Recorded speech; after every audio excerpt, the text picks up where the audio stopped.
The quarterly town hall meeting had always been a formality, a parade of numbers, applause, and the occasional handshake for those who carried the firm through tough quarters. This time, it was different. The auditorium brimmed with employees, cameras streaming live to every office across the country. I straightened my blazer, steadying my breath. Months of late nights, weekends stolen from my family, and a record-breaking client portfolio had led to this moment. Recognition, relief, maybe even security for the future I'd been scraping to hold together. Damien Whitlock, the CEO's son, strutted onto the stage like a performer stepping into the spotlight. His smirk said he didn't need the numbers, didn't need the work. His last name was his shield. When he reached the awards portion, my heart quickened. This was it. My name would be called, my bonus announced. And for a moment, the sacrifices might feel worth it. Real talent deserves reward, he declared, pausing with theatrical cruelty before adding, and that's not you. Maribel? Laughter rippled in the crowd, nervous, unsure. My body froze, but the sting landed sharp, public. He turned to the intern beside him, Clara Lemoine, barely out of grad school, still learning where the coffee machine was. This quarter's $72,000 performance bonus, he continued, goes to Clara, and Maribel she'll serve as Clara's official mentor. The auditorium buzzed, a mix of whispers and glances. I caught fragments. She's the one paying for her mom's treatments in Logan Square. This is cruel. How could they? My throat burned, but I held still, refusing to let the cameras catch me flinch. Clara's cheeks flushed pink, caught between gratitude and guilt, while Damien beamed as if he had rewritten history itself. Applause sputtered, scattered, forced. I forced my own hands together once, twice, then let them fall into my lap, inside. My chest tightened with the weight of stolen dignity. I looked at Clara, at Damien, at the hollow stage lights blinding my eyes. When the meeting ended, I walked out into the winter air, the sound of their claps still echoing like insults, my mind already rehearsing how I would carry this humiliation home. Snow clung to my shoes as I dragged myself through the streets of Chicago, the cold biting into my skin with every gust of wind. Each step replayed the scene in my mind, the sneer. The applause that wasn't for me. The way Damien's words had sliced my name in two. Real talent deserves reward, and that's not you. The phrase looped louder than the traffic, echoing in my ears as if it would never let me go. By the time I reached Logan Square, my body felt heavy, not from the weather, but from the humiliation pressing on my chest. I pushed open the apartment door, and the familiar scent of arroz con leche drifted toward me. My mother, wrapped in her knit shawl, looked up from the kitchen table. "You're home early, mija." "Rough day?" she asked gently, her voice carrying both warmth and worry. I leaned down and hugged her, burying my face in her shoulder for longer than I meant to. The insulin kit sat open beside her tea, a reminder of why every dollar mattered, why I had fought so hard. "I'm fine, Mama," I whispered, though the words tasted like ash. Later, in my room, my phone buzzed with Miguel's name. My younger brother didn't bother with greetings. I saw it. Everyone saw it. They humiliated you on camera. "Maribel, $72,000 just stolen. They don't deserve you." I closed my eyes, listening to his fury. He was right. That money could have erased our debts, secured my mother's treatment, maybe even given us breathing space for the first time in years. Instead, it had been handed away like a party favor. "I can't just explode," I murmured, more to myself than to him. "If I lose control, I lose everything." Silence stretched between us before Miguel sighed. "Then promise me you won't let them keep doing this."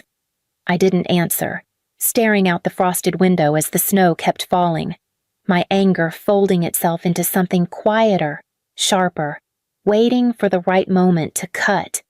When I walked back into the office on Monday, the air felt colder than the snow outside. I carried my laptop, my notes, and the same quiet resolve that had kept me standing during Damien's public theft. Meetings filled the day, and as always, I came prepared with models, strategies, and ideas sharpened from sleepless nights. But none of it seemed to matter. Damien leaned forward at the conference table, his eyes glued to Clara as she repeated concepts I had presented months ago. Old slides, slightly repackaged, paraded across the screen as if they were revelations. "Now this," he said, clapping like a proud coach. "This is fresh thinking." The room shifted awkwardly, a few colleagues exchanging glances, others pretending not to notice. I sat still, hands folded, biting the inside of my cheek. Fresh thinking. The exact same report had once landed on his desk with my name in the corner, only to be dismissed as overcomplicated. Now, on Clara's lips, it was brilliant. Later that afternoon, while gathering my files near the break room, I overheard Damien and Clara laughing, their voices low but careless. Millbrook Falls was always too small for us, Clara teased. "I know." Damien chuckled. "But it gave us the best summers, didn't it? Our families practically lived at each other's barbecues." The truth settled in like ice. This wasn't about performance, or talent, or recognition. It was about old ties, hometown bonds, and a father's indulgence in his son's whims. My $72,000 had been nothing more than a pawn in their private game. That night, at my desk, I thought of the holidays I'd spent under fluorescent lights while my mother lay in the hospital. I remembered skipping Christmas dinner to finish a proposal, or watching fireworks from an office window while others toasted with champagne. Every sacrifice, every hour stolen from family, had been met with dismissal, and now nepotism had dressed itself as merit. I closed my notebook, exhaling slowly. Their game was rigged, but I wasn't about to fold. I would find another way to play. The next morning, I walked into the office with the same quiet expression I had worn the day before. Inside, though, the storm was there restless, waiting. Every fiber of me wanted to shout, to slam Damien's hypocrisy across the table, to call out the theft for what it was. But I knew how that scene would end me branded emotional, dismissed as unstable, another woman who couldn't handle the heat. That night, over dinner, Miguel stirred his arroz con pollo with barely contained anger. "You can't just let them get away with this, Maribel. You should tell the board, tell HR, call them out publicly." I shook my head slowly. "If I explode, they'll just call me emotional. They'll say I couldn't handle a setback. But silent silence will cut deeper." He frowned, but I could see in his eyes he understood. Miguel had always been fire. I had learned to be ice. Back at work, I began to watch more closely. Clara was now leading major projects, but Damien was quietly funneling inflated budgets through her assignments. She didn't notice too busy struggling to keep up with responsibilities she wasn't prepared for. When things began to slip, Damien would swoop in, acting the savior, basking in the illusion of leadership. I kept my distance, no longer stepping in with late-night fixes or whispered reminders that could save them. I let the cracks widen, inch by inch, knowing that silence was not weakness. It was preparation. In the evenings, I wrote notes in my journal, strategies forming with every line. My mother would glance up from her chair, knitting in her lap, and remind me softly, "Mija, don't let bitterness eat you. Let truth expose itself." Her words anchored me. Revenge didn't need to be loud. Sometimes it was the quiet reshaping of a battlefield until your opponent stumbled into the trap on their own. I set down my pen, steady, resolved. The storm would not come from my hands, it would come from theirs. Damien's orders arrived wrapped in false praise.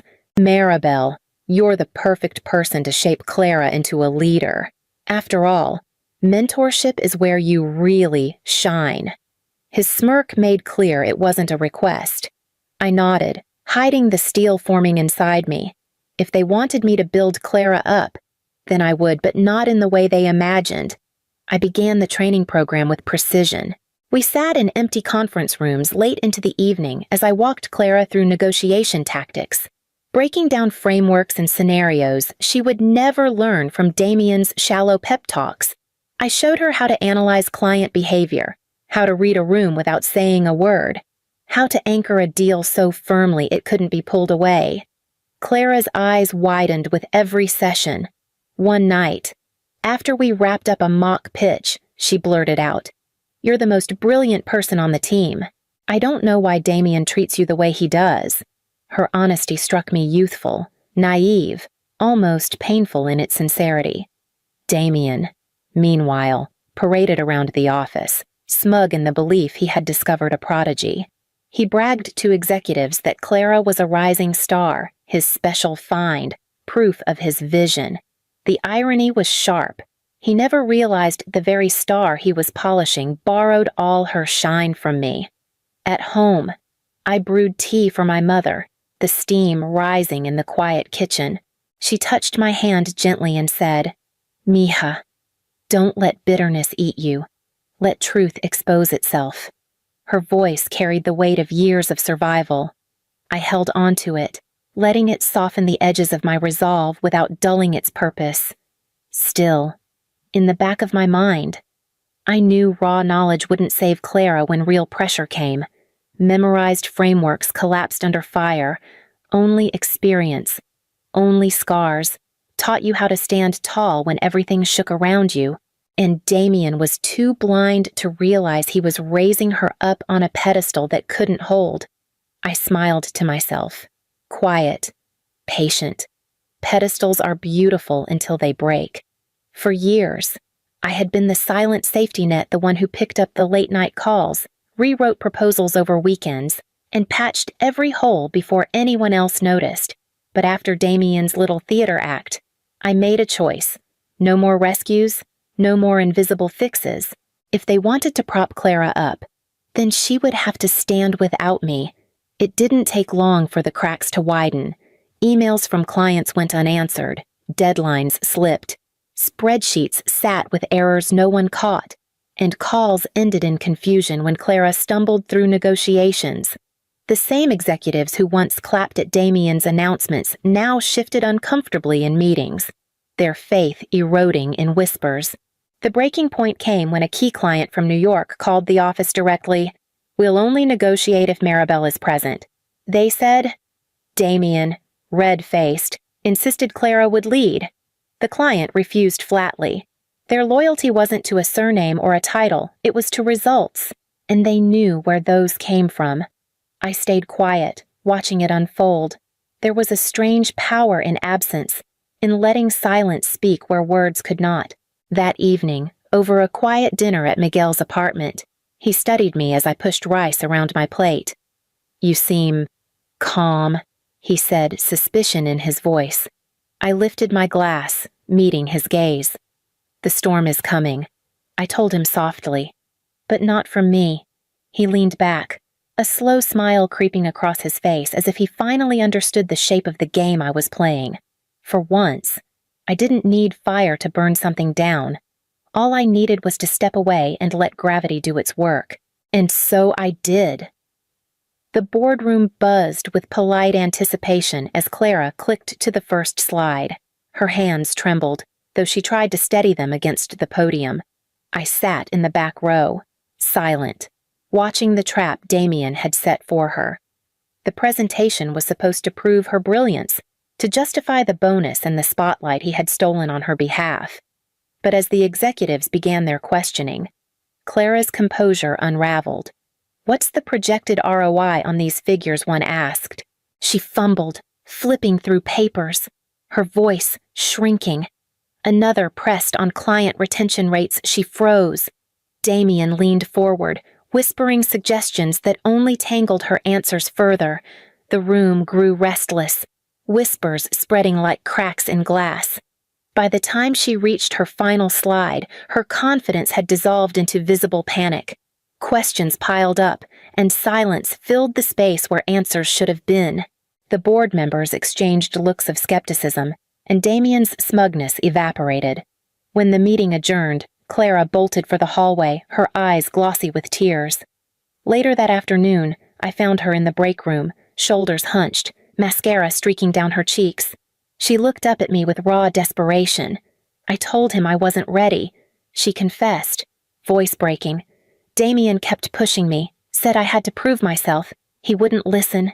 He made me do this. For a moment, I stood frozen. This girl, the one who had taken my bonus, my recognition, wasn't my enemy. She was another piece on Damien's chessboard, pushed forward without choice.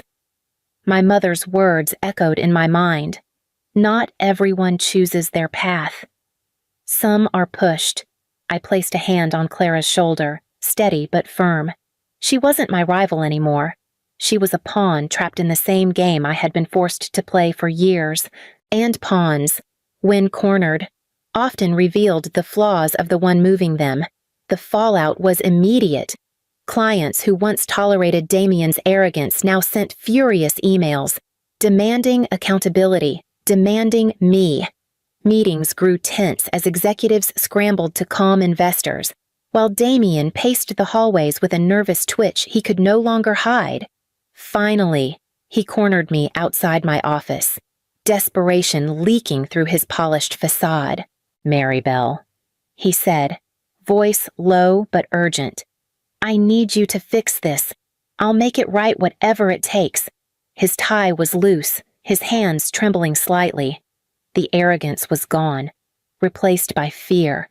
I looked at him, calm, steady, the way I had practiced in silence.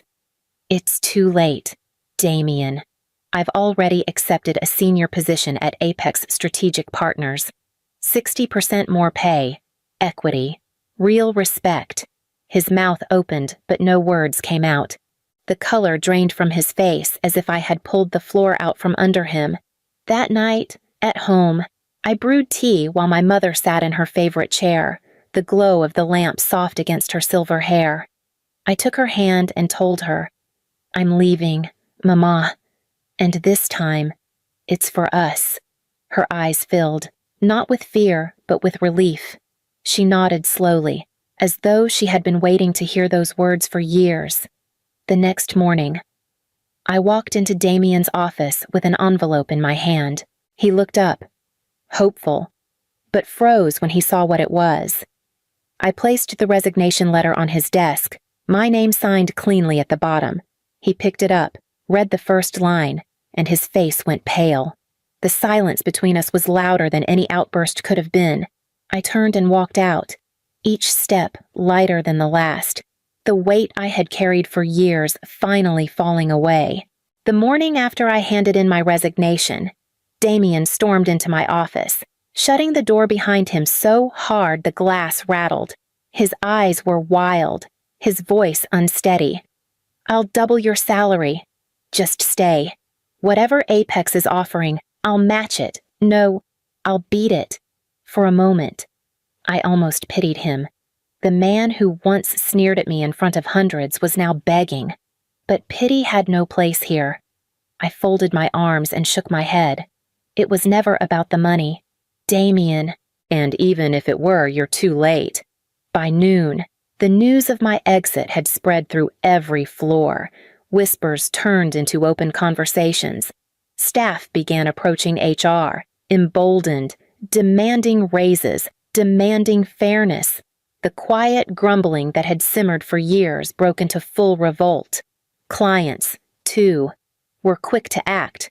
Calls poured in with ultimatums they wanted their accounts moved, their contracts reconsidered. Some named me directly, saying they would only continue if I remained their consultant. Others simply threatened to pull out altogether. The empire Damien thought he had inherited suddenly shook on its foundation. And then came Clara. At an all-hands meeting, her voice trembled as she stood before the team. "I was promoted too soon," she admitted. "I never should have been placed above those with real experience. I'm asking to step back until I can actually earn that trust." The room went silent, stunned by her honesty.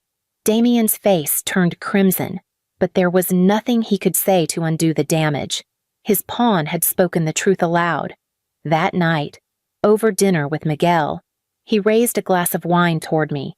"You didn't just leave," he said, his grin wide with pride. "You left them a lesson they'll never forget." I smiled, a weight lifting from my chest. The firm had always demanded my silence, my loyalty, my sacrifice. But in leaving, I had given them something louder than any confrontation a mirror. And in it, they couldn't escape the truth.